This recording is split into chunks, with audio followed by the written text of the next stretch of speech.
మిత్రుడును నిర్దోషియు నిష్కల్మషుడును పాపులలో చేరక ప్రత్యేకంగా ఉన్నవాడును ఆకాశ మండలము కంటే మిక్కిలి హెచ్చైన వాడునైన ఇట్టి ప్రధాన యాజకుడు మనకు సరిపోయినవాడు.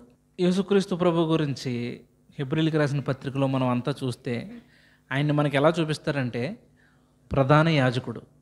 హెబ్రీయులకు రాసిన పత్రికని ఏమంటారంటే చాలామంది పండితులు ఫిఫ్త్ గాస్పెల్ అంటారు. మొత్తం మనకి బైబిల్లో ఎన్ని గాస్పెల్స్ ఉన్నాయి, ఎన్ని సువార్తలు ఉన్నాయి? 4 సువార్తలు ఉన్నాయి. హెబ్రీయులకు రాసిన పత్రికని 5వ సువార్తని పరిగణిస్తారు. ఇది ఎవరికి రాయబడిన పత్రిక? ఇది హెబ్రీయులకు రాసిన పత్రిక ఎవరికి రాశారండి? ఎవరికి రాశారు ఈ పత్రిక? హెబ్రీయులకే రాశారు. హెబ్రీయులకు రాసిన పత్రిక ఎవరికి రాసినట్టు? హెబ్రీయులకే. ఆ హెబ్రీయులకి అపోస్తలుడైన పౌలు రాస్తూ ఎందుకు యేసుక్రీస్తు ప్రభువుని ప్రధాన యాజకుడిగా పోర్ట్రే చేశాడంటే, చూపించాడంటే, హెబ్రీయులకు ఉన్న ఫీలింగ్ ఏంటంటే ఫస్ట్ నుంచి, ఇది పౌలు గారు కూడా చెప్తాడు, దర్శనములు వీరివి, వాగ్దానములు వీరివి, అర్చనాచారాదులు వీరివి, పితరులు వీరివారు, యేసుక్రీస్తు ప్రభు శరీరమును బట్టి వీరిలో పుట్టినని యూదులకి కలిగిన గొప్పతనాన్ని అంతటినీ వివరిస్తాడు.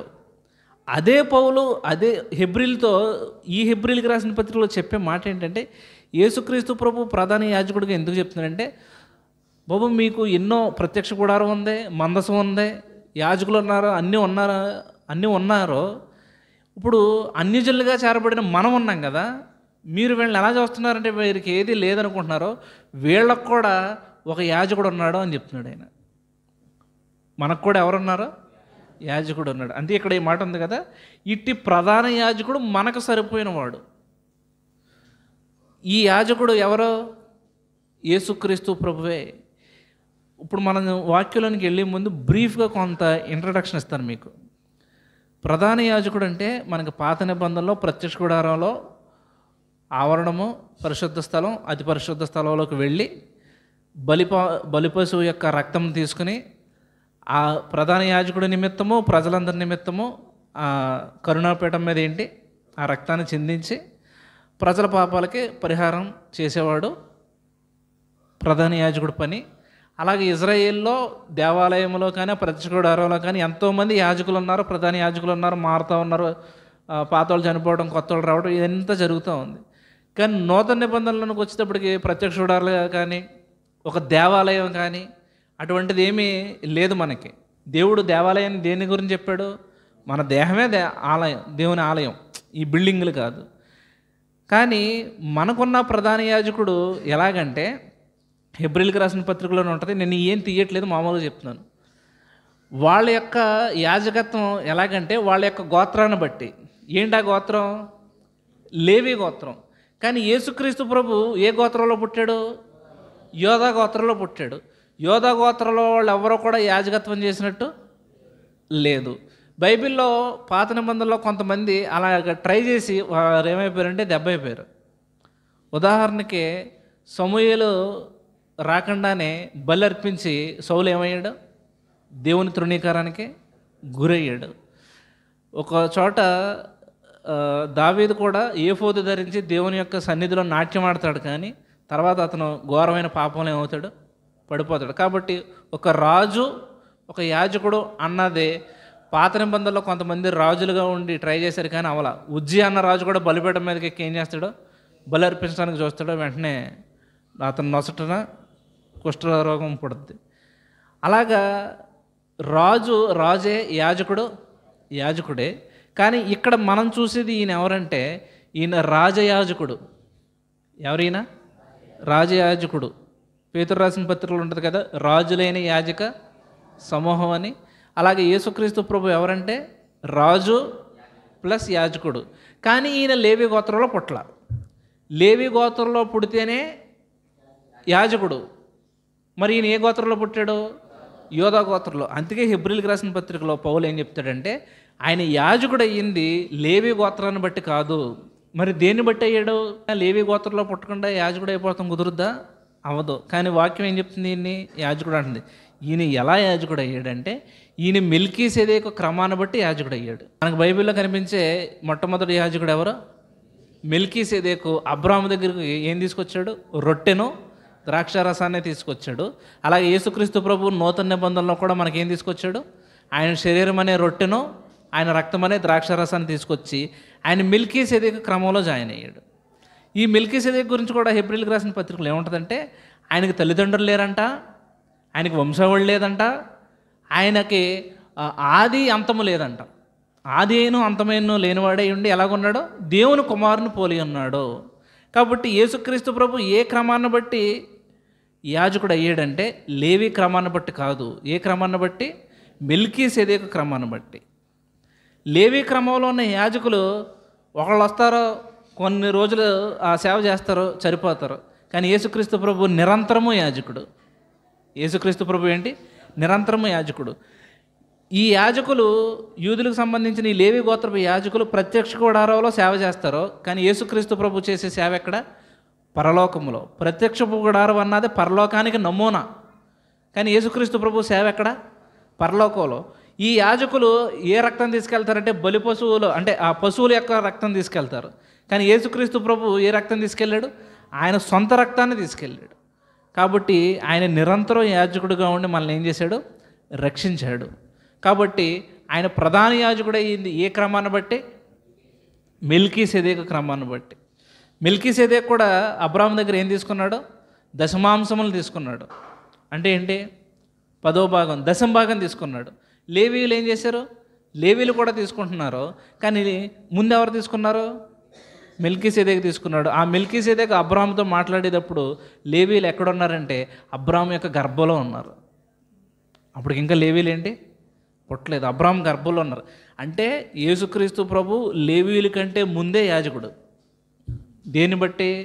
మెల్కీసెదెకు క్రమాన్ని బట్టి. ఇంకొక విషయం ఏంటంటే ఆ మెల్కీసెదెకు కూడా ఎవరో కాదు, యేసు ప్రభువే. ఆ మెల్కీసెదెకు ఎవరో? యేసుక్రీస్తు ప్రభు. అర్థమైంది కదండి ఈ బ్రీఫ్ ఇంట్రడక్షన్? గుర్తుంటుందా మీకు? కాబట్టి ఈ హెబ్రీయులకు రాసిన పత్రిక అంతట్లో కూడా యేసుక్రీస్తు ప్రభువుని ప్రధాన యాజకుడిగా చూపిస్తున్నారు. చూపించి ఏమంటున్నారంటే, ఇప్పుడు మనం చదివిన వచనంలో, ఇట్టి ప్రధాన యాజకుడు మనకు సరిపోయినవాడు. ఎందుకంటే ఆ ప్రధాన యాజకులు మనకి కుదరదు. వాళ్ళు మనల్ని ఏంటి దగ్గరికి రానివ్వరు. మనం వెళ్తే వాళ్ళు ఏమంటారు? నువ్వు 12 గోత్రాల్లో ఏ గోత్రవాడు అంటావు. మనకు అటువంటి గోత్రాల్లో ఏం లేం కదా. కాబట్టి మనం ఏ యాజకుడి దగ్గరికి వెళ్ళగలం? ఈ ప్రధాన యాజకుడు మెల్కీసెదెకు క్రమంలో చేరిన ఈ యాజకుడి దగ్గరికి ఏంటి మనం వెళ్ళగలం. ఇట్టి ప్రధాన యాజకుడికి మనకు సరిపోయినవాడు. కాబట్టి ఈ యాజకుడు ఏం చేశాడు అన్నది 4 విషయాలు చెప్తా. 4 విషయాలు. మొదటి విషయం చూడండి ఒకసారి. ఈ ప్రధాన యాజకుడు మనకు వరకు ఏం చేశాడు అన్నది 2వ అధ్యాయము. చాలా విషయాలు ఉన్నాయండి, 4 చెప్తాను. ఏలయనగా ఆయన ఎంత మాత్రమును దేవదూతల స్వభావమును ధరించుకొనక అబ్రహాము సంతాన స్వభావమును ధరించుకొని ఉన్నాడు.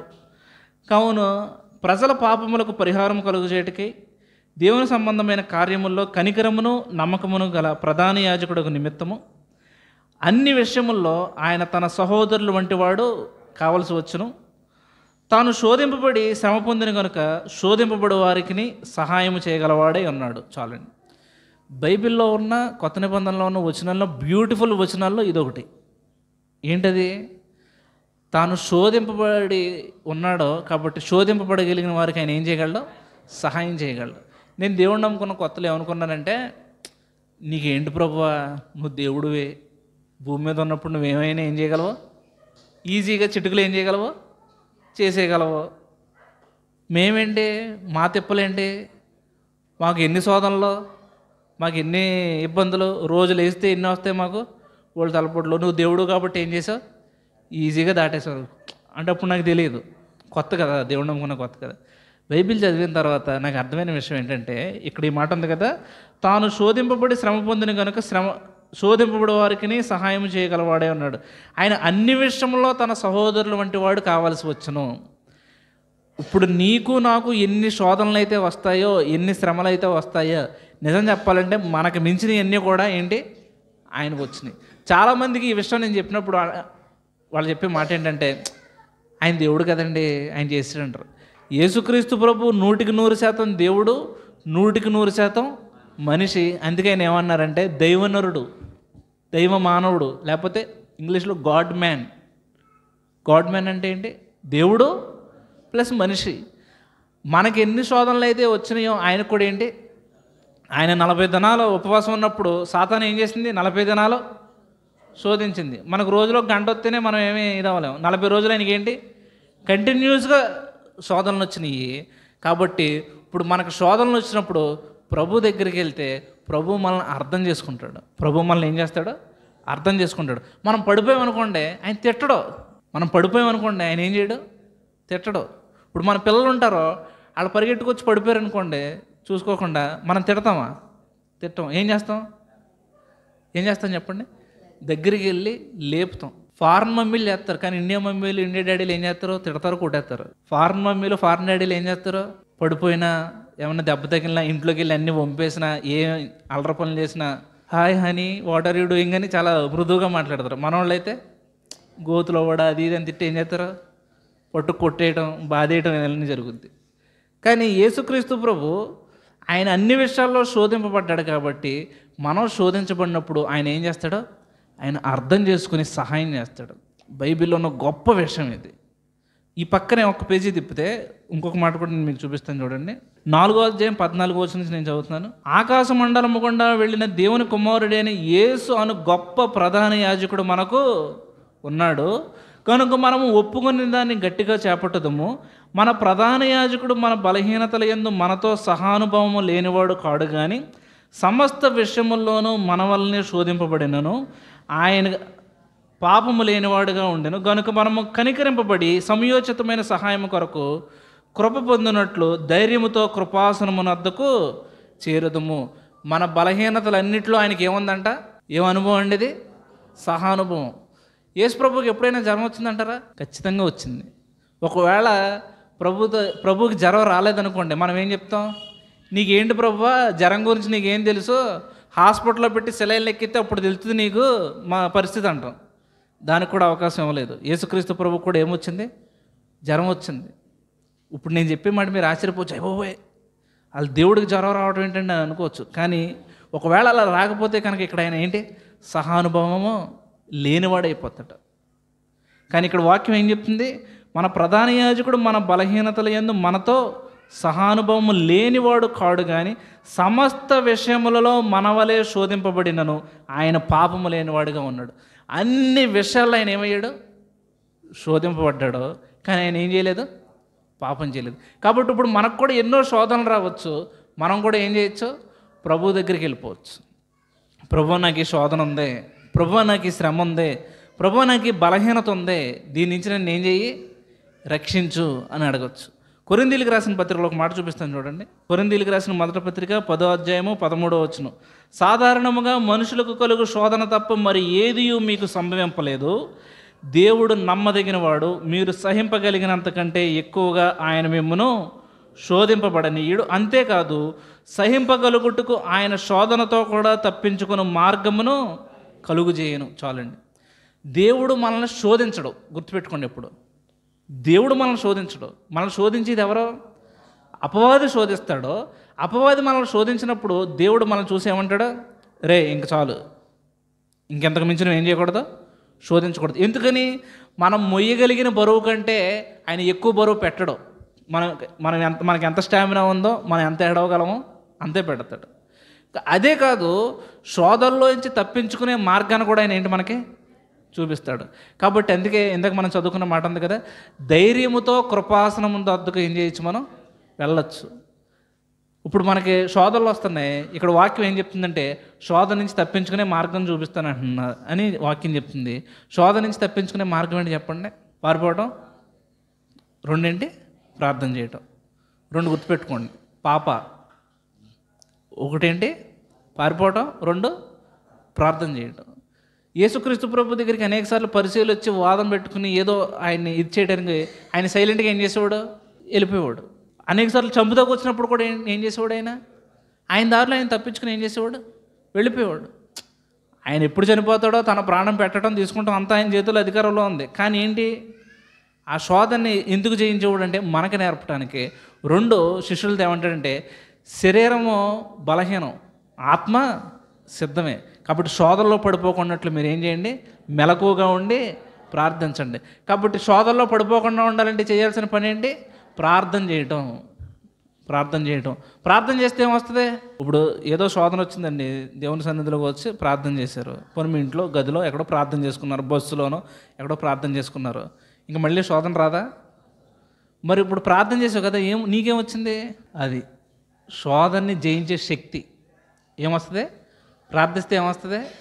శక్తి వస్తుంది. శక్తి వచ్చినప్పుడు నువ్వు శోధనలు ఏం చేయగలవు? జయించగలవు. ఒక రోడ్డు ఉంది. ఆ రోడ్లోంచి వరుసగా లారీలు, బస్సులు, ఆటోలు, మోటార్ సైకిళ్ళు అన్నీ వరుసగా స్పీడ్గా వచ్చేస్తున్నప్పుడు ఆ రోడ్డు దగ్గర ఒక ఆయన మధ్యలో నుంచుని ఒకేసారి ఇలాగ చూపించాడు. ఏం చేశాడు?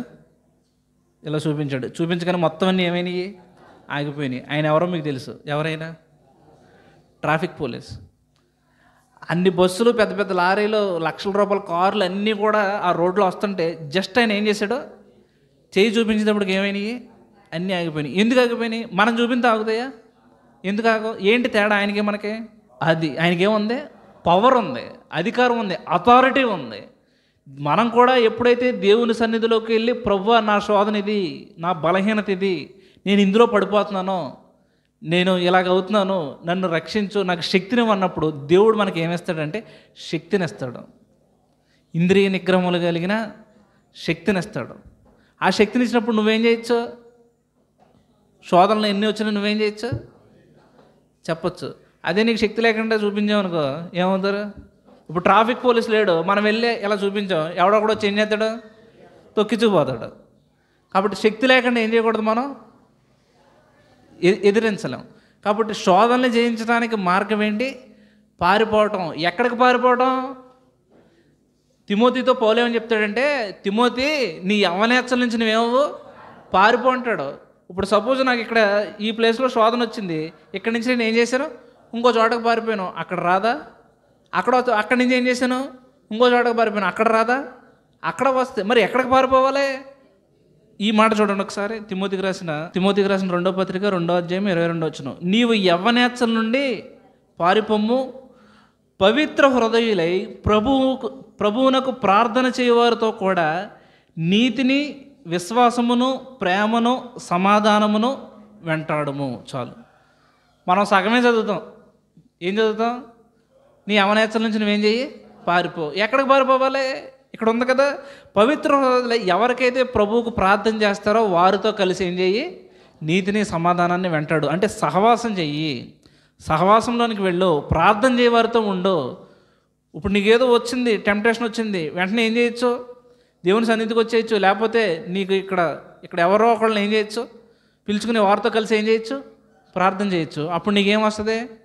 శోధన జయించే శక్తి వస్తుంది. కాబట్టి యేసుక్రీస్తు ప్రభు ఈ వీటన్నిటి విషయాల్లో మనకి ఏం చేయగలడు? ఆయన సహాయం చేయగలడు. ఒకవేళ మనం పడిపోయాం, ఆయన ఏం చేస్తాడు? సహాయం చేస్తాడు. కృంగిపోయాం, ఏం చేస్తాడు? సహాయం చేస్తాడు. ఒక్కోసారి ఎవరికే చెప్పుకోలేని బాధ ఉంటుంది మనకి.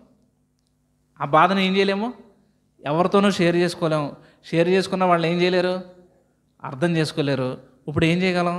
కుళ్ళిపోయి ఏడవలసిన అవసరం లేదు. నువ్వు వెంటనే వెళ్ళి ఏం చేయొచ్చు? ప్రభు దగ్గరికి వెళ్ళి ఎవరికీ చెప్పుకోలేంది ప్రభువుకి చెప్పుకుంటే ప్రభు ఏం చేస్తాడో సహాయం చేస్తాడు. ఒక మాట ఉంటుంది కదా, ఆయన పడిపోవారిని అందరినీ ఉద్ధరించేవాడు, కృంగిపోయిన వారందరినీ ఏం చేస్తాడు? లేవనెత్తుతాడు.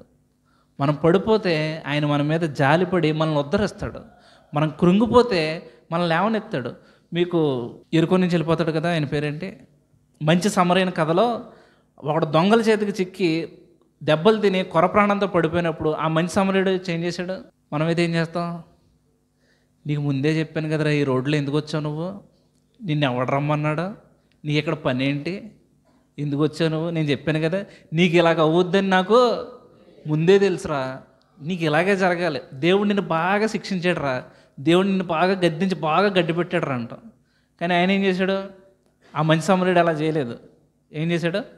ఆయన గాయాలు కడిగి గాడిద మీద ఎక్కించుకుని ఆ పూటగొళ్ళ వాటిని తీసుకెళ్ళి, ఈయన చూసుకో, ఇంకేమైనా అయితే వచ్చిన నీకు మళ్ళీ వచ్చినప్పుడు ఇస్తాను అని పరామర్శించి ఏం చేశాడు? వెళ్ళాడు. ఇప్పుడు ఆ వెళ్ళిన ఆయనకి మళ్ళీ వచ్చినప్పుడు అప్పుడు వచ్చి గడ్డి పెట్టచ్చు పోని.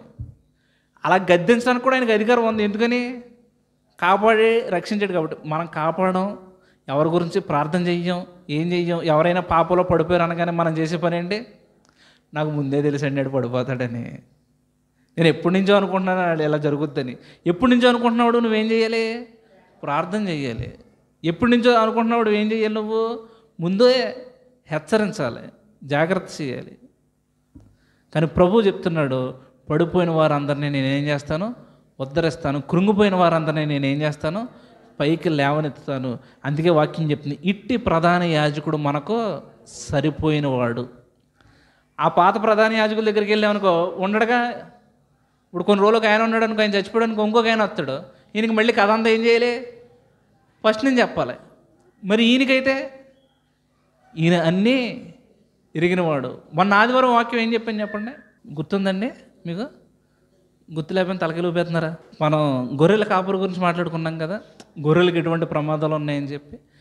ఒక కాపరికి, నిజంగా ఉండే కాపరికి ఏంటి, అక్కడ ఉన్న వాళ్ళ విషయాలు ఏంటి అర్థం అవుతాయి, వాళ్ళకి గురించి ప్రార్థిస్తూ ఉంటాడు. అలాగా యేసుక్రీస్తు ప్రభువు కూడా మనం పడిపోయినప్పుడు, మనం కృంగిపోయినప్పుడు ఆయన మనల్ని అసహించుకోడు, తృణీకరించడు. ఒకవేళ నిజంగా మనం పాపం చేసి పడిపోయినప్పుడు ఆయన అసహించి తృణీకరించుకుంటే ఆయన దగ్గరికి ఇంకెప్పటికీ వెళ్ళాం. కానీ ఆయన అలా కాదు.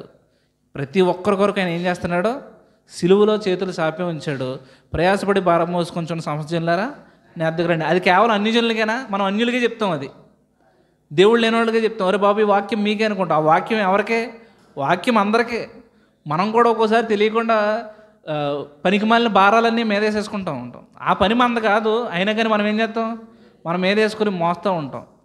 ఈరోజు ఎడారిలో సెలయేర్లు బుక్ ఎవరైనా చదివారా? ఎడారిలో సెలయేర్ల పుస్తకం.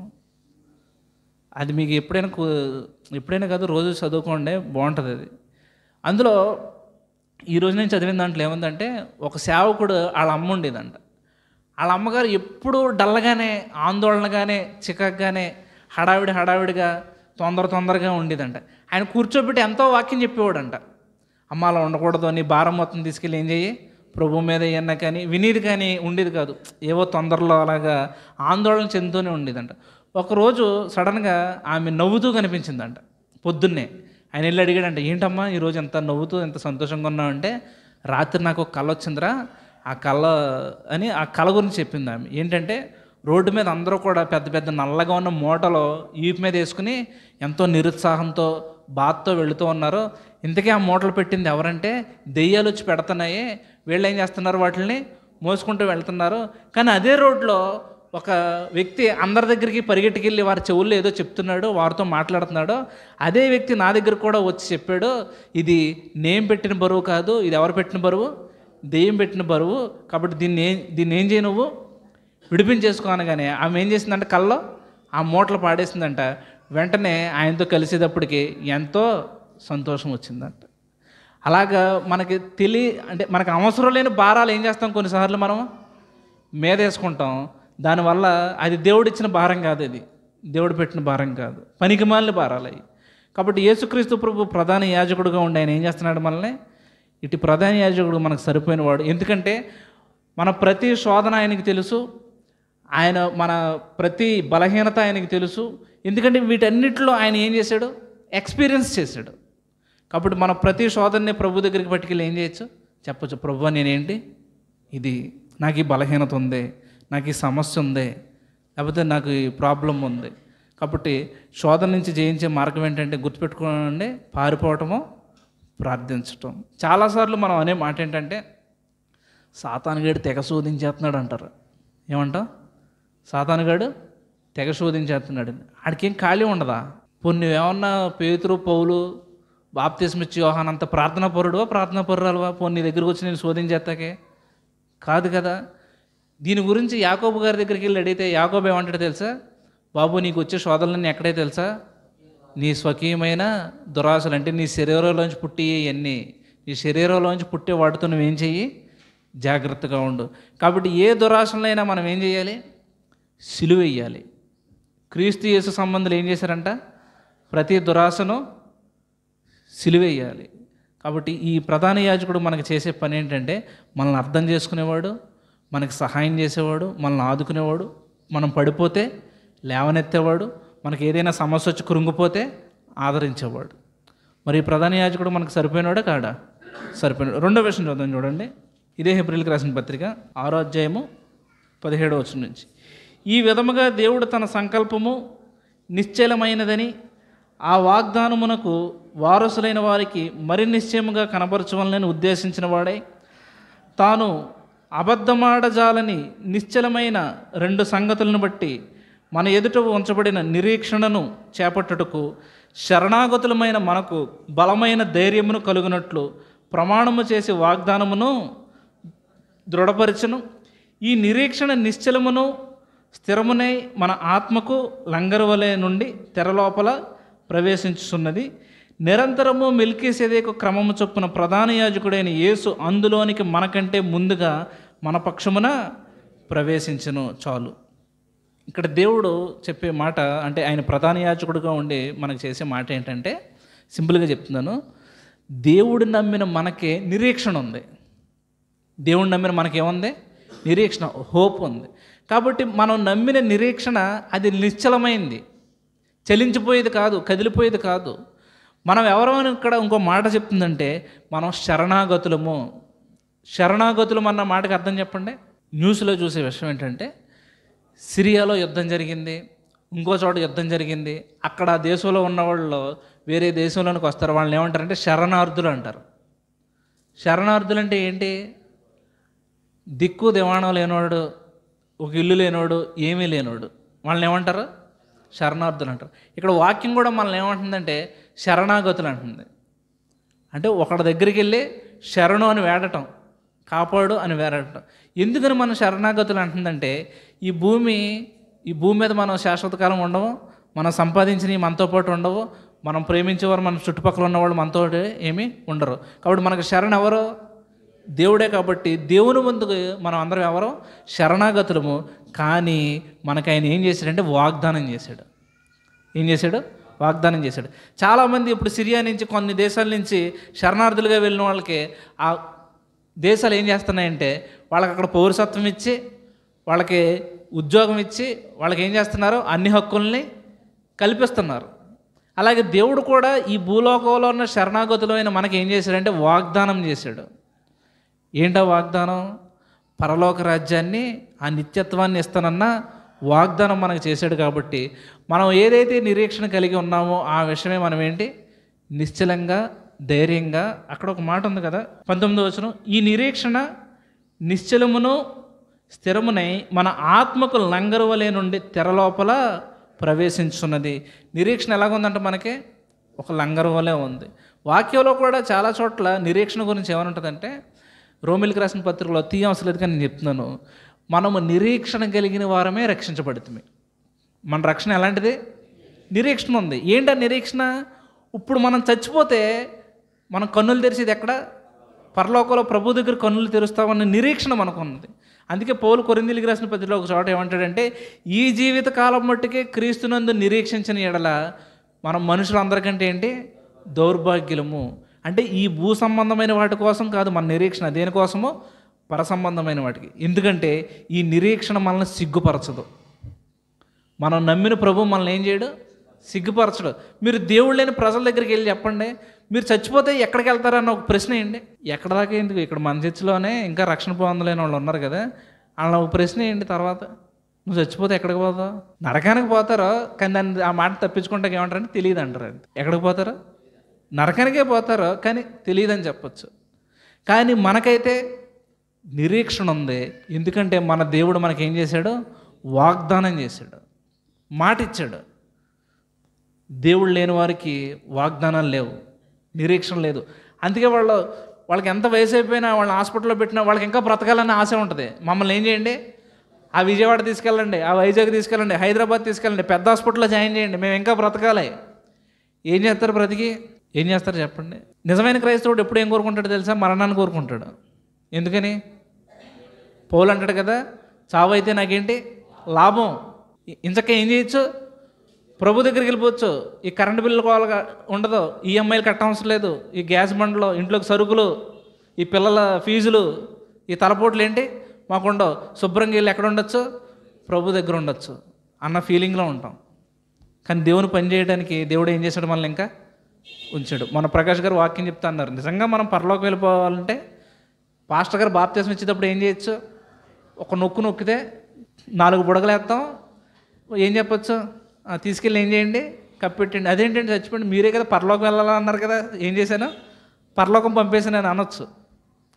అందుకే కాదు, మనం భూమి మీద ఉండి ఆయన యొక్క రాజ్యాన్ని ఏం చేయాలి? ఆయన నీతిని రాజ్యాన్ని వెతకాలి. కాబట్టి క్రైస్తవులైన మనకి ఏమైందంటే నిరీక్షణ ఉంది.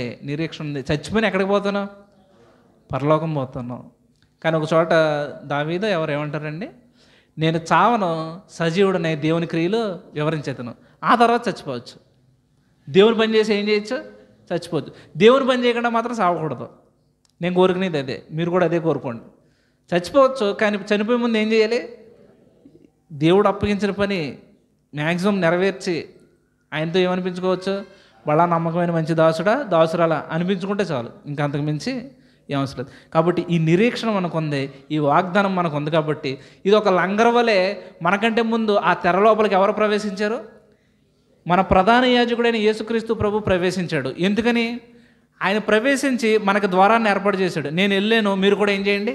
రండి. ఆయన చెప్తున్నాడు కదా, నేను మరణించాను, 3వ దినాన్ని ఏమయ్యాను? పునరుద్ధానుడయ్యాను. మీరు కూడా నా యందు విశ్వాసం వస్తే మీరు మరణించి ఏమవుతారు? తిరిగి లేస్తారు, పునరుద్ధానులు అవుతారు.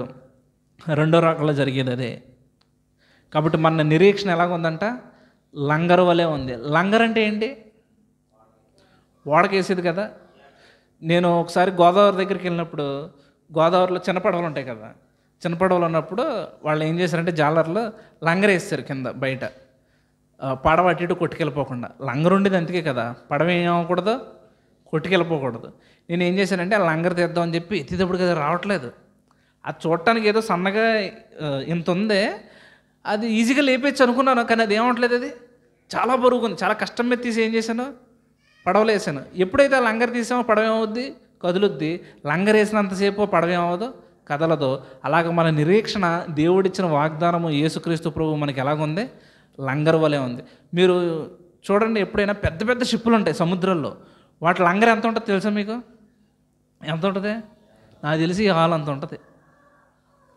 దాని గొలుసు చూస్తేనే మనకు మతిపోద్ది. అంత పెద్ద పడవనైనా, కొన్ని వేల టన్నులు ఉన్న పడవనైనా కానీ ఆ లంగర్ ఏం చేయనవదు? కదలనివ్వదు. మన విశ్వాసానికి కూడా నిరీక్షణ అన్నది ఏంటి? ఒక లంగరు వంటిది. దాన్ని ఏం చేయనివ్వదు? మన విశ్వాసాన్ని కదలనివ్వదు. పడవకు లంగర ఎటేస్తారో? కిందకేస్తారో. క్రైస్తవుడికి లంగర పైకి ఉంటుంది. పడవకు లంగర ఎటు ఉంటుంది? భూమిలోకి ఉంటుంది. క్రైస్తవుడికి లంగర ఎటు ఉంటుంది? పరలోకంలో ఉంటుంది. ఎందుకని? మన ప్రభువు ఎక్కడున్నాడు? పరలోకంలో ఉన్నాడు.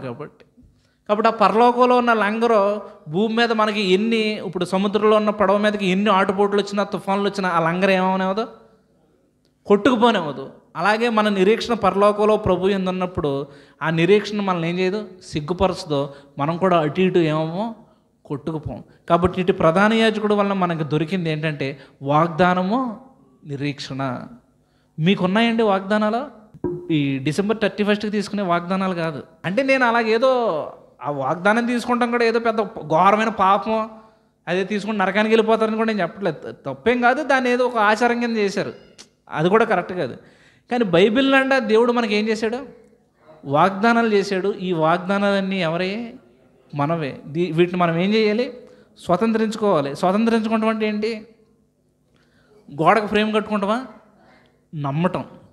వాగ్దానాన్ని స్వతంత్రించుకోవటం అంటే ఏంటి? నమ్మటం. ఆ వాగ్దానాన్ని తీసుకెళ్ళి ప్రార్థన చేయటం. అంటే ఏంటి? ఎలా ప్రార్థిస్తావు? ప్రభు, నువ్వు నాకు ఈ వాగ్దానం ఇచ్చావు కదా, దీన్ని ఏం చెయ్యి? నెరవేర్చు. ఎప్పుడు వరకు అడగాలి ప్రభువుని? అది నెరవేర్చే వరకు అడుగుతూనే ఉండాలి. మనకు సరైన విశ్వాసం లేదనుకోండి, మనం ఏం చేస్తాం? కొన్ని రోజులు అడిగి మానేస్తాం. అది సరైన విశ్వాసం కాదు. కానీ దేవుడు మనకి వాగ్దానాలు ఇచ్చాడు, నిరీక్షణ ఇచ్చాడు. ఆయన చేసే వరకు మనం ఏం చేయొచ్చు? ఆయన అడుగుతూనే ఉండాలి. అందుకే ఒక విధవరాలని మనకి ఎగ్జాంపుల్గా తీసుకున్నాడు కదా. ఆమె ఏం చేసిందంట? విసుగక నిత్యము ప్రార్థించడానికి మాటి మాటికి దివారాత్రం వెళ్ళి ఆయన ఏం చేసింది? బుర్ర తినేసింది. ఇంకా ఆయన ఏమనుకున్నాడు? బాబోయ్, అర్జెంటుగా ఈమెకి ఏం చేసేయాలి? ఈమె గొడవని సెటిల్ చేసేయాలనుకున్నాడు. అలా మనం కూడా దేవుని బుర్ర తినేయాలి. నిజం. దేవుణ్ణి ఏం చేయాలి? దివారాత్రము మాటి మాటికి వెళ్ళాను ఏం చేయాలి? ప్రభు ఇదిగో నువ్వు నాకు వాగ్దానం చేసావు, నెరవేర్తావా నెరవేర్చవా, నెరవేర్తావా నెరవేర్చవా. దేవుడు ఏం చేస్తాడు? ఖచ్చితంగా నెరవేరుస్తాడు. మరొక విషయం చూద్దాం చూడండి, 3వ విషయం, 7వ అధ్యాయం 23వ వచనం. మరియు ఆ యాజకులు మరణము పొందుట చేత ఎల్లప్పుడూ ఉండ సాధ్యం కానందున అనేకులేరు కానీ ఈయన నిరంతరము ఉన్నవాడు కనుక మార్పులేని యాజకత్వము కలిగిన వాడాయను. ఈయన తన ద్వారా దేవుని యొద్దకు వచ్చేవారు పక్షమును విజ్ఞాపనం చేయుటకు నిరంతరము జీవించుచున్నాడు గనుక వారిని సంపూర్ణంగా రక్షించుటకు శక్తిమంతుడై ఉన్నాడు. చాలండి. మన కొరకు యేసుక్రీస్తు ప్రభు పరలోకములో నిరంతరం ఏం చేస్తున్నాడో? విజ్ఞాపన చేస్తున్నాడు. కాబట్టి మనల్ని సంపూర్ణంగా రక్షించడానికి ఆయన ఏమై ఉన్నాడు? శక్తిమంతుడై ఉన్నాడు. మిమ్మల్ని క్వశ్చన్ అడుగుతాను, మన కోసం ఒక వ్యక్తి ప్రార్థన చేయడం గొప్ప విషయమా, పరలోకంలోని ప్రభు ప్రార్థన చేయడం గొప్ప విషయమా? అది ఎప్పుడు గుర్తుపెట్టుకోండి. మన కోసం పరలోకంలో ప్రభు ఏం చేస్తున్నాడు? విజ్ఞాపన చేస్తున్నాడు దేవుని దగ్గర ఉండి. ఈ మాట చూడండి ఒకసారి, లోకాసు వార్త 22వ అధ్యాయము 31వ వచనం. సీమోను సీమోను, ఇదిగో సాతాను మిమ్మను పట్టి గోధుమల వలె జల్లించుటకు మిమ్మను కోరుకొనను కానీ నీ నమ్మిక తప్పిపోకుండానట్లు నేను నీ కొరకు వేడుకుంటుని నీ మనసు తిరిగిన తరువాత నీ సహోదరులను స్థిరపరచమని చెప్పాను. చాలండి. యేసుక్రీస్తు ప్రభు పేతురుతో ఏం చెప్తున్నాడు? సీమోను సీమోను, సాతాను మిమ్మల్ని పట్టుకుని ఏం చేస్తాడో? గోధుమల్ని జల్లించినట్టుగా జల్లించేస్తాడో, కానీ నేను నీ నమ్మిక తప్పిపోకున్నట్లు నీ కొరకు ఏం చేశాను? ప్రార్థన చేశాను. అసలు ఎంత భలే విషయం కదా ఇది. దేవుడు సాతాను ఆపుతానంటలేదు. సాతాను మిమ్మల్ని జల్లిస్తాడో, కానీ మీ నమ్మిక తప్పిపోకున్నట్లు మీ కొరకు నేను ఏం చేస్తాను? ప్రార్థన చేస్తాను, నీ కోసం వేడుకుంటాను. కాబట్టి సాతాను ద్వారా వచ్చే శోధనలు శ్రమలు ఉంటాయి, ఎన్నో ఉండొచ్చు, కానీ మన నమ్మిక తప్పిపోకున్నట్లు దేవుడు మన కొరకు పరలోకంలో ఏం చేస్తున్నాడు? విజ్ఞాపన చేస్తున్నాడు. యోహాను సువార్తలో కూడా ఒక మాట ఉంటుంది చూడండి. ఆయన ఏమంటున్నాడు యేసుక్రీస్తు ప్రభు? నేను వారి కొరకు ఏం చేస్తున్నాను? ప్రార్థన చేస్తున్నాను, లోకం కొరకు కాదు. నువ్వు ఎవరైతే నాకు అనుగ్రహించావో వారి కొరకు నేను ఏం చేస్తున్నాను? ప్రార్థిస్తున్నాను. కాబట్టి మన అందరం కూడా దేవుని వారము. దేవుడు మనకి ఏం చేశాడు? అప్పగించాడు. యేసుక్రీస్తు ప్రభు మన కొరకు ఏం చేస్తున్నాడు? ప్రార్థిస్తున్నాడు. అంత గొప్ప ప్రార్థన బట్టి మనం ఇంకా స్థిరంగా ఉన్నాం. లేకపోతే మనం అందరం ఎప్పుడో ఎగిరిపోదు. ఆయన మన కొరకు ఏం చేస్తున్నాడు? ప్రార్థిస్తున్నాడు. దేవుని కుడిపార్శ్వము నుండి మన కొరకు ఏం చేస్తున్నాడంట? విజ్ఞాపన చేస్తున్నాడు. విజ్ఞాపన అంటే ఏంటి? మన కొరకు బ్రతిమలాడుతున్నాడు. ఎందుకు బ్రతిమలాడుతున్నాడు మన కోసం? మనం చేసే తప్పుడు పనులు బట్టి, మనం చేసే పాప పనులను బట్టి మనల్ని క్షమించమని, మనకు మరొక అవకాశం ఇవ్వమని చెప్పి యేసుక్రీస్తు ప్రభు తండ్రి అయిన దేవుని కుడిపార్శ్వం నుండి ఏం చేస్తున్నాడు? విజ్ఞాపన చేస్తున్నాడు. అందుకే మనం చదువుకున్న హెబ్రీయులకు రాసిన పత్రికలో ఆ యాజకులైతే ఒకళ్ళ తర్వాత ఒకళ్ళు ఏమవుతారు? చనిపోతూ ఉంటారు. మన కొరకు విజ్ఞాపన చేయలేరు. ఈయనైతే నిరంతరము జీవిస్తున్నాడు. కాబట్టి ఈయన పరిపూర్ణముగా మనల్ని రక్షించడానికి ఈయనేంటి? శక్తిమంతుడు. ఒకసారి మా ఫ్రెండ్ ఒకడు వచ్చి మా దగ్గరికి, రే నాకు ఇలాగ జాబ్ రాబోతుందిరా, ఉద్యోగం ఒకటి రాబోతుంది అన్నాడు. మేము అడిగితే ఏంటి ఎలా రాబోతుందంటే, తెలిసిన ఒక ఆయన నాకు ఏం చేస్తా అన్నాడు? రికమెండేషన్ చేస్తా అన్నాడు. ఖచ్చితంగా ఆయన నాకేంటి ఉద్యోగం ఇప్పిస్తా అన్నాడు. ఇంకా కన్ఫామ్ ఫిక్స్, ఇంకా నాకు ఉద్యోగం వచ్చేసినట్టే అన్నాడు. మేము సంతోషంగా ఫీల్ అయ్యాం. పోలే ఉద్యోగం రావడం అని అనుకున్నాం. కొన్ని రోజులకి మరలా కనబడినప్పుడు ఎరా ఉద్యోగం వచ్చిందంటే లేదు రాలేదురా అన్నాడు. ఎందుకంటే నాకు ఉద్యోగం ఇప్పిస్తానన్న వ్యక్తి బస్సు యాక్సిడెంట్లో బస్సు ఫైర్ అయిపోయి కాలిపోయి చచ్చిపోయాడు అన్నాడు. ఆయనకు ఉద్యోగం ఇప్పిస్తానన్న వ్యక్తి ఏమయ్యాడు?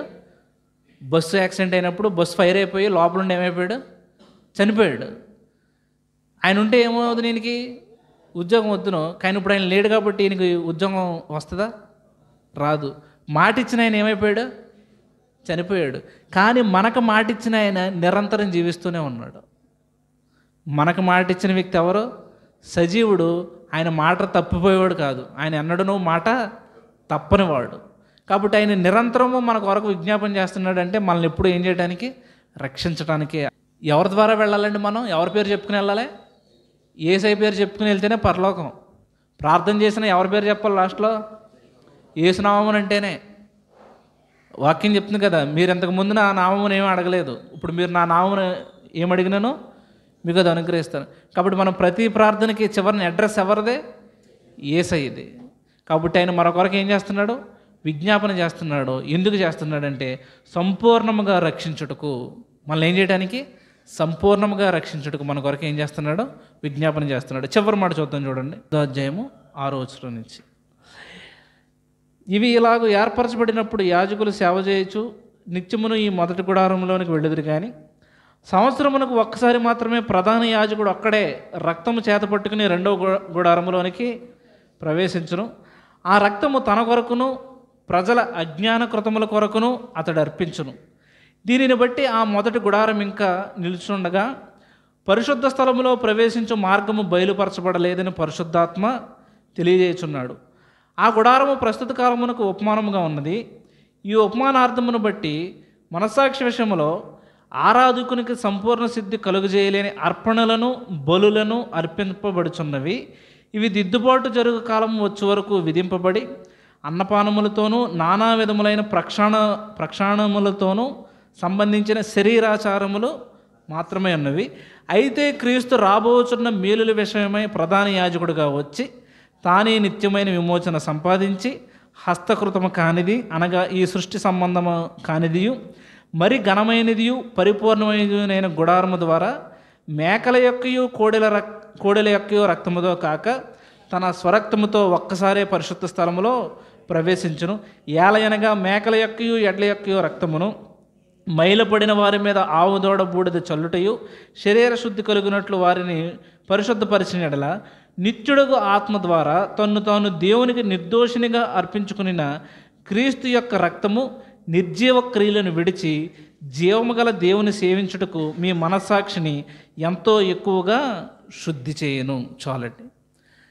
ఈ 4వ విషయంలో ప్రధాన యాజకుడిగా ఈయన వచ్చి ఏం చేశాడంటే, ఆ ప్రధాన యాజకులైతే అతి పరిశుద్ధ స్థలంలోనికి ఏం చేయలేరు, ప్రవేశించలేరు. ఒకవేళ వెళ్ళినా ఏంటి, వేరొక రక్తం తీసుకుని వెళ్ళాలి. వేరొక రక్తం తీసుకుని వెళ్ళి చేసినా కానీ అవే బలులు మాటి మాటికి అర్పించటం, ఇవే చేయటం. కానీ యేసుక్రీస్తు ప్రభువు అయితే ఏం చేశాడు? కోడెల రక్తం మేకల రక్తం కాదు, తన స్వరక్తాన్ని తీసుకుని ఏం చేశాడు? అందులోనికి వెళ్ళి ఆ రక్తాన్ని అర్పించాడు. ఎందుకంటే ఆరాధించే వ్యక్తి మనస్సాక్షిని ఏం చేయడానికి?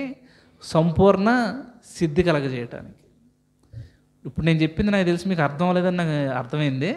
ఎందుకంటే మీ మొఖాలు చూసి నాకు అర్థమైంది కాబట్టి క్లియర్గా మీకు అర్థమయ్యేలా చెప్తాను. దేవుడు మన దగ్గర నుంచి కోరుకునే ప్రాముఖ్యమైన ఒక విషయం ఏంటంటే దేవుణ్ణి ఆరాధించడం. అసలు దేవుడు మనిషిని సృష్టించిందే దేనికి? ఆయన్ని ఆరాధించడానికి. కాబట్టి ఇక్కడ కూడా ఈ వాక్యం చెప్పేది ఏంటంటే, పాత నిబంధనలో దేవుణ్ణి ఆరాధించాలంటే ఇప్పుడు ఒక వ్యక్తిని మనం సూపర్ డోపర్ అని పొగడాలంటే ఏం చేయాలి? ముందు ఆయన గురించి తెలియాలి. పాత నిబంధనలో ఆయన గురించి తెలియడానికి ఆ అతి పరిశుద్ధ స్థలంలోకి వెళ్తే ఏమవుతారు? చచ్చిపోతారు, తెలియలేదు. ఇప్పుడు ఒక వ్యక్తిని మనం పొగడాలన్నా, ఆయన ఆరాధించాలన్నా, హెచ్చించాలన్నా ఆయన గుణగణాలు మనకేంటి అర్థం కావాలి. అర్థం అవడమే కాదు, మనం ఆయన దగ్గరికి వెళ్ళగలగాలి. దేవుడి దగ్గరికి మనం ఏం చేయాలి? వెళ్ళగలిగే స్థితి ఉండాలి. వెళ్ళకుండా దూరం నుంచి చూసి ఆరాధిస్తే అది హృదయానికి ఏం తీసుకురాదు? సంపూర్ణంగా ఆరాధించలేం. దేవుడిని ఆరాధించడానికి ఆరాధికునికి మనస్సాక్షికి సంపూర్ణ సిద్ధి లేదు. ఎందుకు సిద్ధి లేదంటే 3 విషయాలు ఉన్నాయి. ఒకటే నిర్జీవ క్రియలు. ఒకటేంటి? నిర్జీవ క్రియలు. నిర్జీవ క్రియలు అంటే ఏంటి చెప్పండి? అబ్బా, జీవం లేనివా? తెలుసు, దాన్నే నిర్జీవ క్రియలు అంటున్నాం కదా. జీవం లేని వాటిని నిర్జీవ క్రియలు అంటున్నాం. వాళ్ళు ఏదో కొత్తగా కనిపెట్టినట్టు జీవం లేనివి అని చెప్తారేంటి? పాపపు క్రియలు వేరు, నిర్జీవ క్రియలు వేరు. ఇప్పుడు అబద్ధం ఆడటం, మోసం చేయటం, దొంగతనం, మందు తాగటం, ఇవన్నీ పాపపు క్రియలు అవన్నీ. మరి నిర్జీవ క్రియలు అంటే ఏంటంటే చేసేది మంచే, అందులో దేవునికి మహిమ ఉండదు. ఏదో మన సొంత తెలివో లేకపోతే అవిశ్వాసం చేసే క్రియలన్నీ ఏమవుతాయి? నిర్జీవ క్రియలు. కొన్ని ఎగ్జాంపుల్ చెప్తాను. ఇప్పుడు మనం ఒక్కళ్ళమే వెళ్ళి మన గదిలో కూర్చునో లేకపోతే ఎక్కడో సింగిల్గా ప్రార్థన చేసుకునే ప్రార్థనకే నలుగురు మధ్య ఉండే చేసే ప్రార్థనకి డిఫరెన్స్ ఉంటుంది. సింగిల్గా ఉన్నప్పుడు మనం ఎలా ప్రార్థన చేసుకుంటాం? మన ఇష్టం, ప్రభువుని ఆత్మసహాయం అని చెప్పి ఇంకా ఏడిసేసి చీదేసి దొల్లేసి ఎలాగైనా చేసుకుంటాం. ఇప్పుడు ఒక 5గురు, ఇప్పుడు మన దగ్గరికి ఎవరో 2-3 పాస్టర్ గారులు వచ్చారు, మొత్తం మనం ఉన్న ఎవరినో మిమ్మల్ని పిలిచి ప్రార్థన చేయండి అన్నాం. ఎలా చేస్తాం మనం? మన భాష మారిపోద్ది, మన పదాలు మారిపోతాయి, మన యాటిట్యూడ్ మారిపోద్ది. అంటే ఈ ప్రార్థన ఎవరికి చేస్తున్నాం మనం? దేవుడు చేయట్లేదు, వచ్చిన పాస్టర్ గారులకు చేస్తున్నాం ప్రార్థన. అంటే వాళ్ళు వినాలని చేస్తున్నాం. ప్రార్థన మంచిదే కదా, మంచిదే, కానీ ఇతరులు వినాలని చేసినప్పుడు అది నిర్జీవ క్రియ. అదేంటి? నిర్జీవ క్రియ. చాలామందికి దేవునికి ఇవ్వాలని ఉంటుంది, ఇస్తారో. కొంతమంది ఎలా ఇస్తారంటే, ఇవ్వకపోతే ఏమన్నా అయిపోద్దేమో, ఇవ్వకపోతే ఏంటి, ఏమన్నా అయిపోద్ది, శాపం వచ్చేద్దేమో. క్రైస్తవులకు ఉండే మెయిన్ భయం ఏంటి? దేవుడి భయం కాదు, శాపం వచ్చేద్దేమో. ఇవన్నీ ఏంటి? నిర్జీవ క్రియలు. ఉపవాసం చేస్తాం, అది అందరికీ చెప్పేస్తాం. అడగకపోయినా ఏం చెప్తాం? ఎలా ఉన్నా అంటే, మన 2 రోజులు ఉపవాసం ఉన్నాను, అందుకే ఇలాగ ఉన్నాను. పోయింది. ఏమైంది? పోయింది. ఎందుకని? అది నిర్జీవ క్రియ. ఎవరికో ఏదో దానం చేసావు, సహాయం చేసావు, వెంటనే ఏం చేసావు? ఫోటోలు తీయించేసుకున్నావు, అందరికీ చెప్పేసావు, టామ్ చేసేసావు, పోయింది. అది ఏంటి? అది నిర్జీవ క్రియ. దానివల్ల ఏమీ లేదు, ఉపయోగం ఏమీ లేదు. వాక్యం చెప్తే నువ్వేది చేసినా దేవుడికి కనబడాలి, దేవుడికి మహింపరచబడాలి, దేవుడు ఓకే అనాలి. మనుషుల మెప్పుని ఏంటి కోరుకోకూడదు. మనుషుల మెప్పుని, మన స్వనీతిని పెట్టి చేసేది ఏ పనైనా ఏంటి? నిర్జీవ క్రియలు. కాబట్టి దేవుణ్ణి ఆరాధించడానికి వచ్చినప్పుడు ఈ నిర్జీవ క్రియలు ఉంటే ఏంటి? అదే యాక్సెప్ట్ కాదు. 2, దేవుణ్ణి ఆరాధించడానికి అడ్డొచ్చేది ఏంటంటే మంచి మనస్సాక్షి ఉండాలి. మనకేముండాలి? మంచి మనస్సాక్షి. ఆరాధన వాక్యంలో చెప్పుకున్నాం కదా, దావీదు బత్షెబతో పాపం చేసినప్పుడు నాకు తెలిసి ఖచ్చితంగా దేవుణ్ణి ఆరాధించి ఉండడు. ఎందుకని? పాపం చేశాడు కాబట్టి. పాపం చేసేవాడు ఎవడో కూడా ఏం చేయలేడు, దేవుణ్ణి ఆరాధించలేరు. ఎందుకని? మనస్సాక్షి ఏం చేస్తూ ఉంటుంది? ఏదో పైకి ప్రార్థన చేసినా, ఏది చేసినా, ఏది చెప్పేసినా లోపల మనస్సాక్షి ఏం చేస్తూ ఉంటుంది? పొడుస్తూ ఉంటుంది, గద్దిస్తూ ఉంటుంది. కాబట్టి ఆరాధకునికి ఏం లేదు, సంపూర్ణ సిద్ధి లేదు. 3వది ఏంటంటే పాపాలు జ్ఞాపకం వస్తూ ఉంటాయి. పాత పాపాలన్నీ ఏమవుతూ ఉంటాయి? జ్ఞాపకం వస్తూ ఉంటాయి. కాబట్టి పాత నిబంధనలో వాళ్ళు దేవుడి దగ్గరికి వెళ్ళి ఆరాధించలేకపోవడానికి కారణం ఏంటంటే ఈ నిర్జీవ క్రియలు. మనస్సాక్షి ఏంటి? శుద్ధి అవ్వకపోవటం, పాపాలు మాటిమాటికి ఏమి రావటం? జ్ఞాపకానికి రావటం వల్ల దేవుణ్ణి సరిగ్గా చూడలేక వాళ్ళు ఏం చేయలేకపోయేవారు? హృదయపూర్వకంగా ఆరాధించలేకపోయేవారు. పెత్తరపతి వెళ్ళినప్పుడు చాలామంది భక్తులు లైన్లో ఉండి చాలా గంటలు వెయిట్ చేస్తారు. ఒక్కోసారి మనకు టీవీలో కూడా చెప్తారు కదా, ఈ దర్శనానికి 24 గంటల టైం పట్టింది, ఇన్ని గంటల టైం పట్టింది. ఆడ పాపం 24 గంటలు వెయిట్ చేసి, ఒకవేళ అక్కడ విగ్రహం ఉంటే ఆ దగ్గరికి తీసుకొచ్చిన తర్వాత ఎంతసేపు ఉంటాడు అక్కడ? ఆడు మెళ్ళ పట్టుకుని గెంటేస్తారు అంతే పక్కకి. జస్ట్ ఆడు ఎలా చూసేది, ఇలా దండం పెట్టినప్పుడు ఏం చేస్తారు? లైన్ నుంచి గెంటేస్తారు. ఏమైంది? ఏమన్నా వచ్చిందా? అప్పుడు ఆడికి వెళ్ళినోడు కాడికి మనసులో కూడా ఏమన్నా ఫీలింగ్ ఉంటుందా? అలాగే దేవుడి విషయంలో కూడా ఆయన యొక్క పరిశుద్ధతను, ఆయన యొక్క మహిమను, ఆయన యొక్క మహత్యాన్ని చూడకుండా, ఆయన యొక్క ప్రేమను రుచి చూడకుండా, ఆ పాపాలన్నీ మన హృదయం నుంచి పోకుండా దేవుణ్ణి ఆరాధించలేం. అదే ఇక్కడ చెప్తుంది. ఇప్పుడు మనం చదివిన దాని అంతటికీ ఏంటి? 14వ వచనం నేను చదువుతున్నాను. నిత్యుడుగు ఆత్మ ద్వారా తన్ను తాను దేవునికి నిర్దోషినిగా అర్పించుకుని క్రీస్తు యొక్క రక్తము నిర్జీవ క్రియలను విడిచి జీవము గల దేవుని సేవించుటకు మీ మనస్సాక్షిని ఎంతో ఎక్కువగా శుద్ధి చేయను. సమరయ స్త్రీతో యేసుక్రీస్తు ప్రభు అదే చెప్తాడు. అమ్మా, ఒక కాలం వచ్చున్నది. ఏంటి ఆ కాలం? యేసుక్రీస్తు ప్రభు యొక్క రక్తంలో కడగబడి చేసే ఆరాధన దేవునికి ఇష్టమైన ఆరాధన. ఒక్క పేజీ వెనక్కి తిప్పండి. 10వ అధ్యాయం 19వ వచనం నుంచి నేను చదువుతున్నాను. సహోదరులారా, యేసు మన కొరకు ప్రతిష్ఠించిన మార్గమును, అనగా నూతనమైనదియు జీవము గలదియు ఆయన శరీరమును తెర ద్వారా ఏర్పరచబడినది అయిన మార్గమున ఆయన రక్తము వలన పరిశుద్ధ స్థలమునందు ప్రవేశించుటకు మనకు ధైర్యము కలిగి ఉన్నది. చాలండి. ఇప్పుడు ఆయన రక్తం ద్వారా మన అందరం కూడా ఎక్కడికి వెళ్ళిపోవచ్చు? ఆయన పరిశుద్ధ స్థలంలోనికి, ఆయన సన్నిధిలోనికి వచ్చేయచ్చు. ఎవరైనా వెళ్ళిపోవచ్చు. కులం లేదు, మతం లేదు, ఈ ప్రాంతం వర్గం ఏమీ లేదు. ఎవరైనా ఏం చేయొచ్చు? దేవుని యొక్క పరిశుద్ధ స్థలంలోనికి వెళ్ళొచ్చు. ఇంకేముంది? దేవుని ఇంటిపైన మనకు గొప్ప యాజకుడు ఉన్నాడు కనుకను. ఎందుకు వెళ్ళిపోవచ్చు అంట? మనకు గొప్ప యాజకుడు ఉన్నాడు. 22వ వచనం. మనస్సాక్షికి కల్మషము తోచకుండానట్లు ప్రోక్షింపబడిన హృదయముల గలవారమును, నిర్మలమైన ఉదకముతో స్నానము చేసిన శరీరములు గలవారమునై ఉండి, విశ్వాస విషయములో సంపూర్ణ నిశ్చయిత కలిగి యథార్థ హృదయముతో మనము దేవుని సన్నిధానమునకు చేరుదము. ఎన్ని విషయాలు ఉన్నాయండి ఇక్కడ? 22వ వచనంలో ఎన్ని విషయాలు ఉన్నాయి? చదవకండి. ఇప్పుడు తలదించి చదవకండి. ఎన్ని విషయాలు ఉన్నాయి? 5 విషయాలు ఉన్నాయి. మళ్ళీ చదువుతున్నాను, వినండి. ఇప్పుడు లెక్క పెడదాం. ఫస్ట్ది ఏంటి? మనస్సాక్షికి కల్మషం తోచకూడదు. రెండేంటి? ప్రోక్షింపబడిన హృదయములు గలవారము. 3 ఏంటి? నిర్మలమైన ఉదకముతో స్నానము చేసిన శరీరం గలవారమునై. 4 ఏంటి? విశ్వాస విషయములో సంపూర్ణ నిశ్చయిత కలిగి ఉండటం. 5 ఏంటి? యథార్థ హృదయంతో దేవుని సన్నిధికి చేరటం. దేవుణ్ణి ఆరాధించడానికి ఈ 5 ఉండాలి మనకి. ఏంటి? నిర్మలమైన మనస్సాక్షి. 2వది ఏంటి? ప్రోక్షింపబడిన హృదయం. 3 ఏంటి? నిర్మలమైన ఉదకముతో స్నానం చేసిన శరీరం. అంటే ఏంటి? ఎఫెసీయులకు రాసిన పత్రికలో ఉంటుంది కదా, ఆ వాక్యం ఏంటి? ఉదక స్నానం చేయటం. అలా ఇంకోటి ఏంటి? విశ్వాస విషయంలో సంపూర్ణ నిశ్చయిత. 5 ఏంటి? యథార్థమైన హృదయం. ఈ 5 విషయాలతో దేవుణ్ణి మనం ఏం చేయాలి? ఆరాధించాలి. దానికి యేసుక్రీస్తు ప్రభు మనకి యాజకుడిగా ఉండి ఒక కొత్త మార్గం, ఒక నూతనమైనది, జీవం కలిగింది ఒక మార్గాన్ని మనకి ఏం చేశాడు? ఏర్పరిచి పరిశుద్ధ స్థలంలోనికి మనం ఎప్పుడు కావాలో అప్పుడు వెళ్ళిపోవచ్చు. ఇప్పుడు అమెరికాలో వైట్ హౌస్ ఉంది కదా, వైట్ హౌస్లోనికి నిన్ను నన్ను వెళ్ళనిస్తారా? వైట్ హౌస్లోనికి ఎందుకు వెళ్ళినవారు చెప్పండి. ఆ వైట్ హౌస్లో ఉండే వాళ్ళకి మనకేంటి సంబంధం లేదు.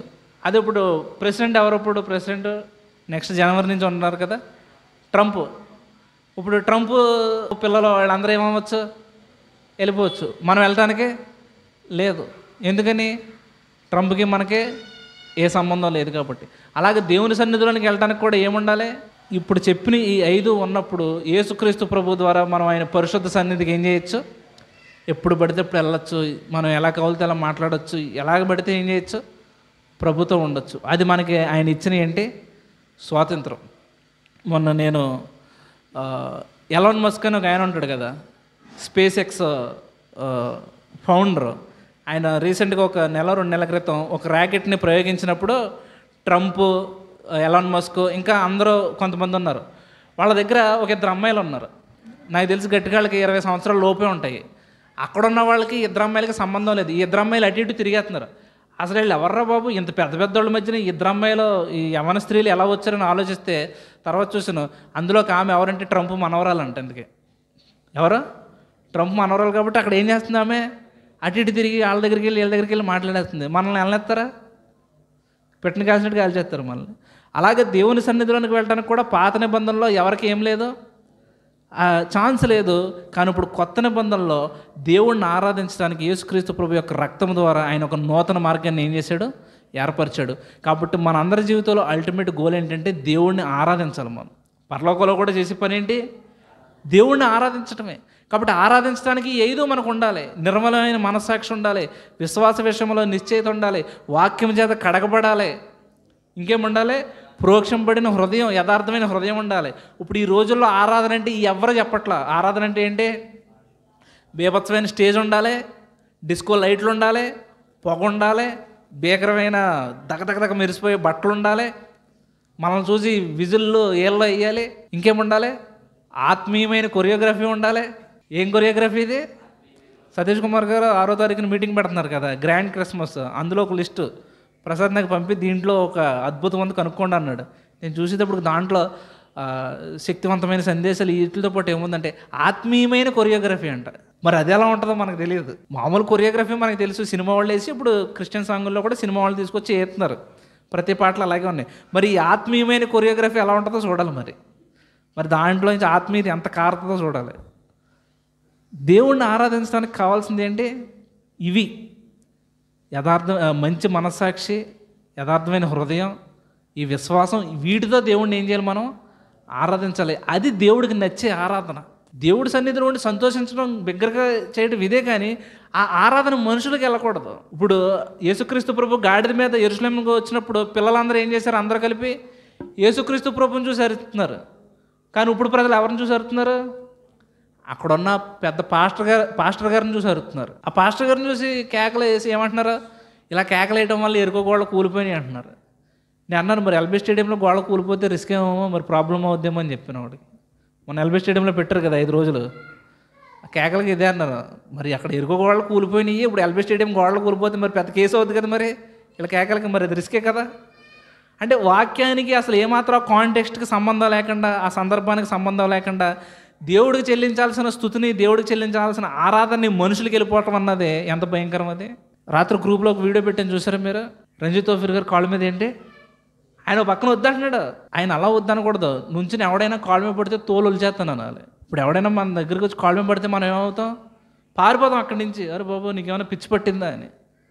అలా కాళ్ళు పూలు జల్లి కింద నడిచేటప్పుడు పూలు జల్లి. నేను రాత్రి నాకు ఆ వీడియో ఎవరు పెట్టారంటే ప్రసన్న పెట్టింది. నేను ప్రసన్నకు ఫోన్ చేశాను. ఏంటి ఎంత భయంకరమైన దారుణం అంటే ఇది చాలా చిన్నది ఉంది. ఇదేంటి చాలా చిన్నది ఏంటంటే బైబిల్ మిషన్ పాస్టర్ల గురించి మీకు తెలియదు, ఎంతకంటే బీభత్సం చేస్తారన్నారు. ఏం చేస్తారంటే మట్లాదివారం అప్పుడు యేసుక్రీస్తు ప్రభు గాడిద మీద ఊరేగి వచ్చినప్పుడు బట్టలు పరిచారు కదా, అలాగే మట్లాదివారం అప్పుడు అంటే ఇంతకుముందు గాడిదలు ఉండే కదా, ఇప్పుడు గాడిదలు లేవు. మరి ఇప్పుడు గాడిదలు కనుమరుగైపోయినాయి. గాడిదలు తీసుకొచ్చంట పాస్టర్ గారిని ఎక్కించి కూర్చోబెట్టంటే చర్చి దగ్గర తీసుకొచ్చి బట్టలు పరిచి పూలు జిమ్మి పాస్టర్ గారిని ఏంటి ఆ కొత్త బట్టల మీద చర్చిలోకి ఆహ్వానించడం అంట. ఓరమ్మ నేను ఎప్పుడు వెళ్ళాను, నిజంగా నిన్న అది తెలుసమ్మా నీకు? పాస్టర్ గారిని కూడా గాడిద మీద ఊరేగొచ్చేవారంట. అలాగా అదే తిప్పేవారంట యేసుక్రీస్తు ప్రభుని చెప్పినట్టు. నేను అప్పుడు క్వశ్చన్ వేసాను, మరి ఆ తర్వాత సిలువ కూడా వేయాలి కదా, గాడిద మీద తిప్పినప్పుడు మరి సిలువ వేయాలి కదా, మరి సిలువ మొయ్యాలి, కొరడాలతో కొట్టాలి, ముఖం మీద ఉమ్ములు వేయాలి, తన్నాలి, అక్రమకారులతో సిలువ, మరి అది కూడా జరగాలి. ఇది జరిగినప్పుడు మరి ఇది జరగకుండా అది జరగడం ఏంటి? ఇదంతా దేవుడికి చెందాల్సిన ఆరాధన మనుషులు దొంగలించడం కదండి. ఇది సాతాను మనసులో అనుకున్నాడంట, ఏమని? ఆకాశంలోనికి హెచ్చిపోతాను, ఆయన సింహాసనం ఎక్కేద్దాం, ఆయనతో సమానంగా చేసేసుకుందామని మనసులో అనుకున్నాడంట. మనసులో అనుకున్నందుకే ఏం చేశాడు? పాతాళములో ఒక మూలకు త్రోయపడ్డాడు. వీళ్ళు ఏకంగా గాడిదలెక్కి ఊరేగేసి మనుషులతో దండాలు పెట్టించుకుని పూలు జిమ్మిచ్చేసుకుని బట్టల మీద నడిచేసి ఇవన్నీ చేసిన వాళ్ళు వీళ్ళు ఎక్కడికి వెళ్ళిపోతారో, మరి ఇంకేం మూలకి వెళ్ళిపోతారో. ఎంత భయంకరం అండి అది! దేవునికి చెందాల్సిన ఆరాధనని మనుషులు దొంగలించడం అంటే, ఆరాధించడానికి ఉండాల్సిన ఈ లక్షణాలతో దేవుని ప్రభువా మాకు ఇన్ని చేసావు, దేవా నీకు స్తోత్రం, నీకు వందనాలయ్యా అని చెప్పి ఈ ఆరాధన వదిలేసి మనుషులకి చేయడం, మనుషులకి జేజేలు కొట్టడం ఏంటంటే. సత్యబాబు అని ఎవరో వీడియో పెట్టాడు, ప్రెసిడెంట్ అయ్య గారికి జై, వైస్ ప్రెసిడెంట్ అయ్య గారికి జై, కన్వీనర్ అయ్య గారికి జై, ట్రెజరర్ అయ్య గారికి జై, పాస్టర్ గారికి జై, ప్రిన్స్ బాబుకి జై, అమ్మగారికి జై. చర్చిలో ఎంతమంది ఉంటే అంతమందికి ఇంకా అందరికీ జై జైలే. దేవదాసయ్య గారితో స్టార్ట్ చేసి చర్చిలో ఉన్న చివరి వ్యక్తి వరకు ఏంటి అందరికీ జై. అసలు వాళ్ళకి తెలియట్లేదు అది ఎంత భయంకరం అన్నది, అది ఎంత భయంకరమైన పాపం అన్నది ఏంటి వాళ్ళకి అర్థం కావట్లేదు. యేసుక్రీస్తు ప్రభు కూడా ఆయన జైలు కొట్టించుకుని ఉన్నాడు భూమి మీద ఉన్నప్పుడు. ఆ ఒక్కసారే ఆ గాడిద మీద యెరూషలేముకి వెళ్ళినప్పుడే, ఇంకెక్కడ కూడా ఎవరైనా నాకు జైలు కొట్టండి ఎక్కడన్నా అన్నాడండి ఆయన? నేను వచ్చినప్పుడు బట్టలు వేయండి, నాకు దండలు వేయండి, శాలువాలు కప్పండి, నాకు చప్పట్లు కొట్టండి అని ఎప్పుడైనా చేయించాడా? మరి యేసుక్రీస్తు ప్రభుకి ఇప్పుడున్న వారికి ఎంత వ్యత్యాసం ఉందో అర్థమవుతుందా? మన ప్రధాన యాజకుడు అటువంటి యాజకుడు కాదు. ఇట్టి ప్రధాన యాజకుడు మనకేంటి సరిపోయిన వాడు. మన కొరకైన సిలువలో ప్రాణం పెట్టి రక్తం చిందించి ఆ కొత్త మార్గాన్ని ఏర్పాటు చేసి మన అందరిని పరలోకం తీసుకెళ్ళటానికి మనల్ని సిద్ధంగా ఉన్నాడు. ఇప్పుడు మనం ఏం చేయాలి? మనం సిద్ధంగా ఉండాలి. చాలామంది చెప్తారు రాకడ ఎప్పుడు వస్తుంది, ఇప్పుడు వస్తుంది. క్రైస్తవులుగా మన పని రాకడ ఎప్పుడు వస్తుంది అన్నది మనకు అనవసరం, సిద్ధపడి ఉండటమే మన పని.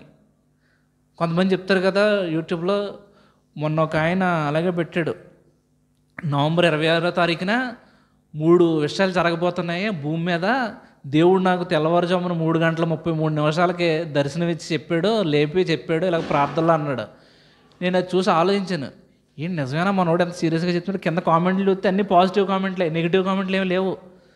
బ్రదర్ ఇలాగ మేము సిద్ధంగా ఉన్నాం అని చెప్పి నేను గ్రూప్లో పెడదాం అనుకున్నాం కానీ పెట్టలేదు. ఎందుకో మిగిలిన వాళ్ళు ప్యానిక్ చేయడం, ప్రసన్నకు పెట్టి నేను చూసి వెయిట్ చేశా. 26 వచ్చింది, ఏం అవ్వలేదు, ఏం జరగల. తర్వాత మనోడు ఏం చేశాడని మళ్ళీ మనోడు ఛానల్లోకి వెళ్తే తమ్నైల్ మార్చేసాడు, 26 తీసేసి 30 పెట్టేశాడు. ఈరోజు ఫస్ట్ వచ్చేసింది కదా, నిన్న 30 అయిపోయింది, నిన్న కూడా ఏం జరగల. ఇలాంటి మోసం చేసేవాళ్ళు ఉంటారు. అదిగో రాకడ వస్తుంది, ఇదిగో క్రీస్తు వచ్చేసాడు అని చెప్పేవాళ్ళు ఉంటారు. మన పని దేవుని యొక్క రాకడ ఎప్పుడు వస్తుంది అన్నది మనకు అనవసరం. మన పని ఏంటి? సిద్ధపడి ఉండటమే మన పని. కాబట్టి దేవుడు ప్రధాన యాజకుడు, ఆ ప్రధాన యాజకుడి కింద మనం ఉండి ఆయన చెప్పే పనులన్నీ ఏం చేయాలి? ముందుకెళ్తూ ఉండాలి. ఈ ప్రధాన యాజకుడు మనకేంటి సరిపోయినవాడు.